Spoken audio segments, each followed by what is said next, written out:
we go. There's the Skynet prompt. Yeah. All right. How are you today? I'm well, man. How are you doing? I feel like we're Good. like internet buds, but I haven't gotten to meet you in person yet because of the Omnicorp of it all, you know? Right. Yeah. So like jumping right in. So Werewolves Within was actually already developed as a script. So I'm kind of curious, like how much did you retool and how much of it did you leave as is?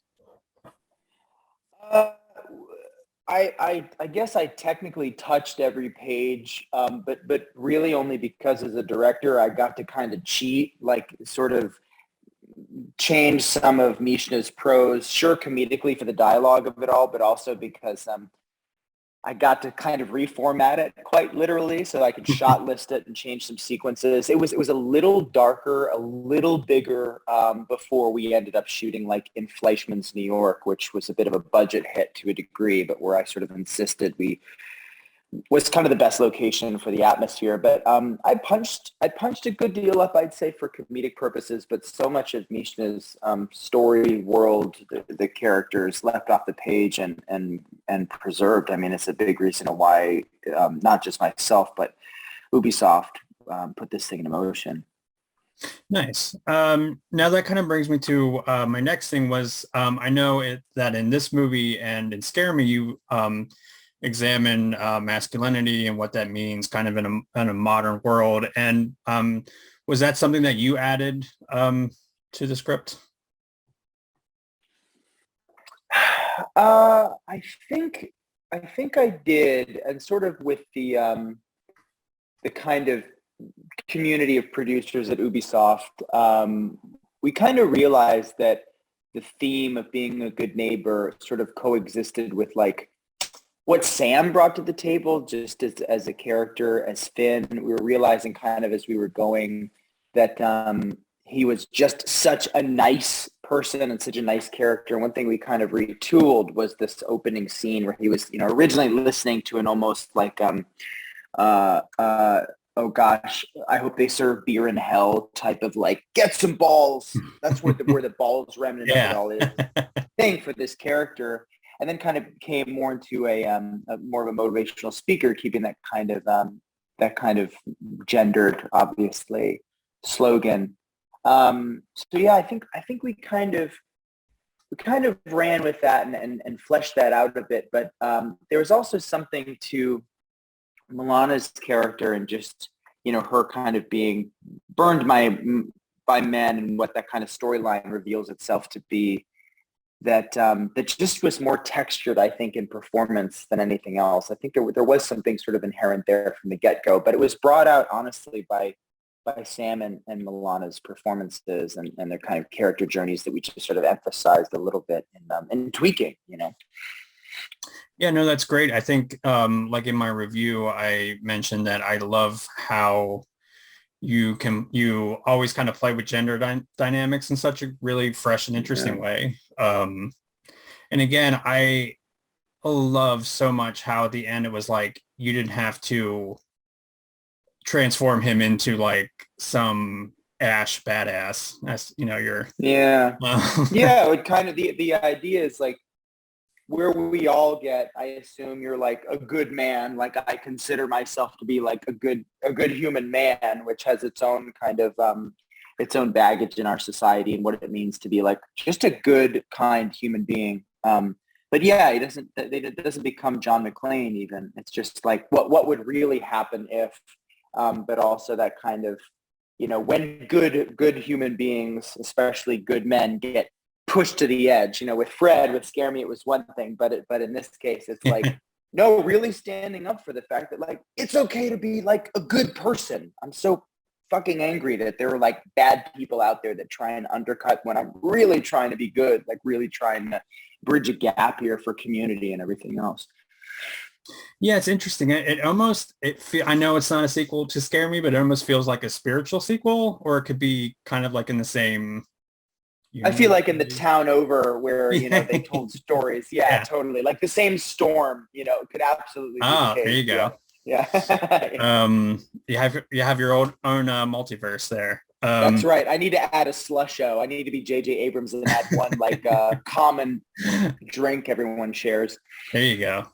Now speaking of like spiritual sequels or companions, I know The Wolf of Snow Hollow has like drawn some comparisons. Was that like a coincidence or maybe like a little homage or?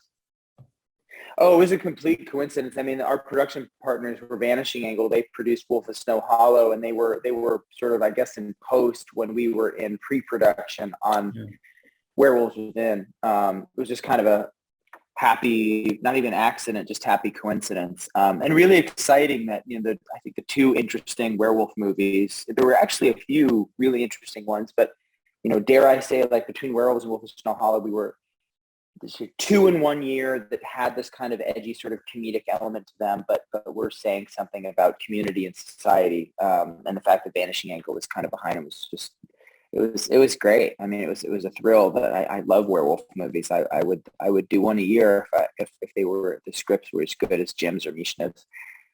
Yeah, they're both great, and like they're both so interesting because, like you said, they share similar themes, but they also just branch out in so many different interesting ways. Oh, cool. So now I admit I've never played the game Werewolves Within, but was there what elements, if any, were kind of carried from the game to the movie?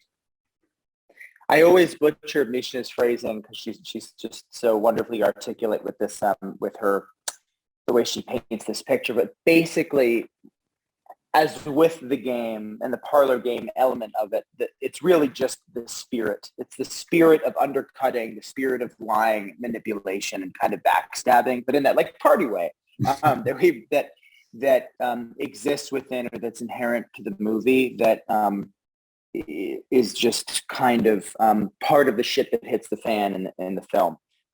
People backstabbing, people lying, people undercutting to get something that they want, to ultimately, sniff out the werewolf or snuff out the werewolf. That's mainly it. Otherwise, the beautiful thing is that Ubisoft gave us such freedom to kind of do with Mishna's script, what we would, what we will, what we did, and we did. All right. Yeah. Like I said, I think it's great. I think it's one of my favorite movies in recent years. No, man. Thank you so much. Yeah. So obviously in Scare Me, you had a very small cast, including yourself, of course. What was it like juggling a really big cast, especially one that is so amazing? Well, that's the key, is that they were amazing. I was definitely nervous about, the urban legend of, something falling apart with an ensemble, like directing 12 egos. And part of that not happening was, first of all, as a director, my job is to make sure I'm not hiring a bad apple. Sure. But also like making sure I communicated with every actor before we got there. So, you said it, amazing. Like, this is an amazing cast. They all have such experience. There's so little you need to do other than guide in as a barometer. That's not good enough, not funny enough, too funny, too scary, whatever it is. You just have to be simply a sculptor with a cast that's talented. So ultimately, it was a dream. I think we all just wish we had like 5 more days to play. Everyone was having a really, really good time, and it was just a fast movie. This is not a Marvel movie. This wasn't the Eternals with a werewolf. It was our a fairly small, by common standards, genre flick with 10 insanely good actors. And if even one person didn't deliver the way that the other 9 did, it wouldn't be what it is. But they all brought it, and they all got along, and that I think really sings. That really shows, I think, in the entertainment. This cast loved each other, and that was kind of integral, I think, to the success, and why it's kind of resonating beyond the concept and the look and all that good stuff. Okay. Yeah, you were saying this was also a pretty quick shooting schedule, because I know your previous film, you said it was like just shy of like 14 days. Correct. Yeah.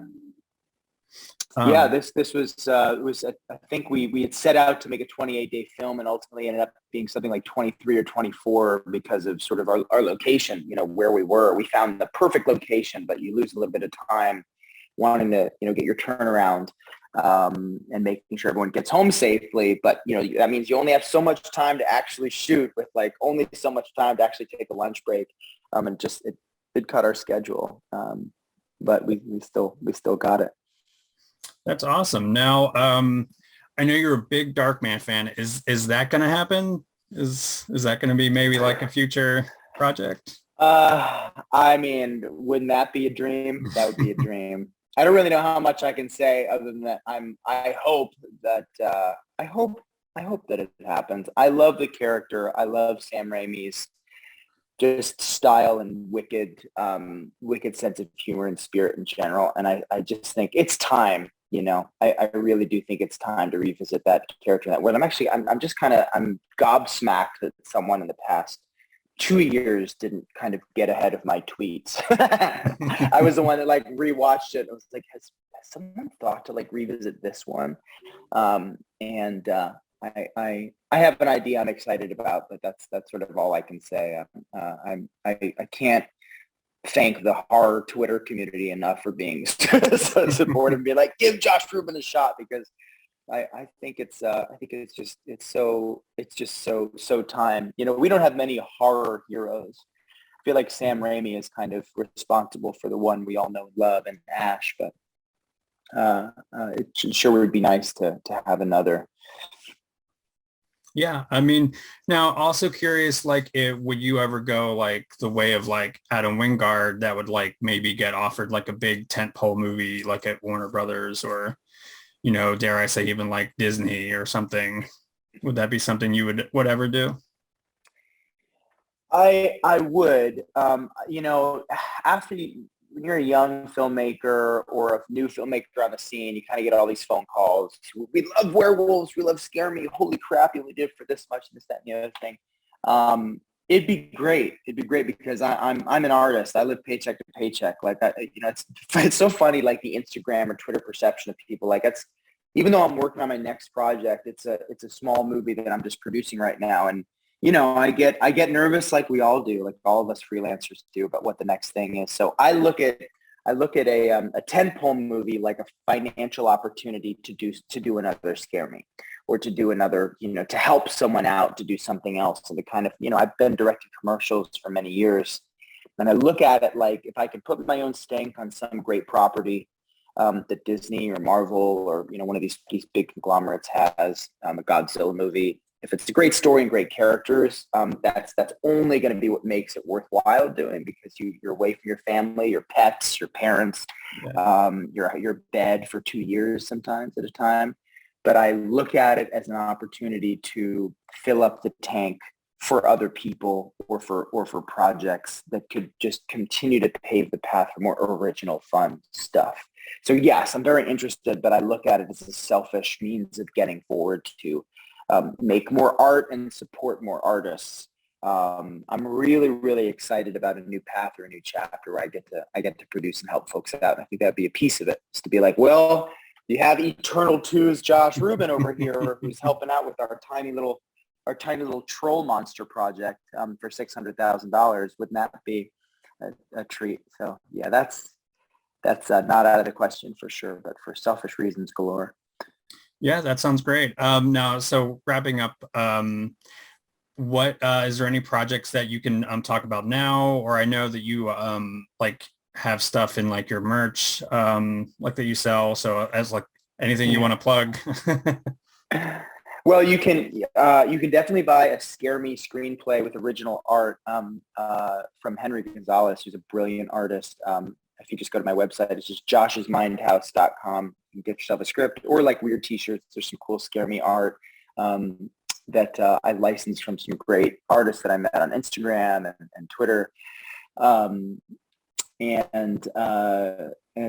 yeah, beyond that, no, nothing off the top of the dome other than like get yourself a Werewolves Within Blu-ray, because that'll make one heck of a Hey, you have one, dude. Yeah. They need to send me one. Come on, RLJ, get me some. I have more Scare Me DVDs than I do werewolves.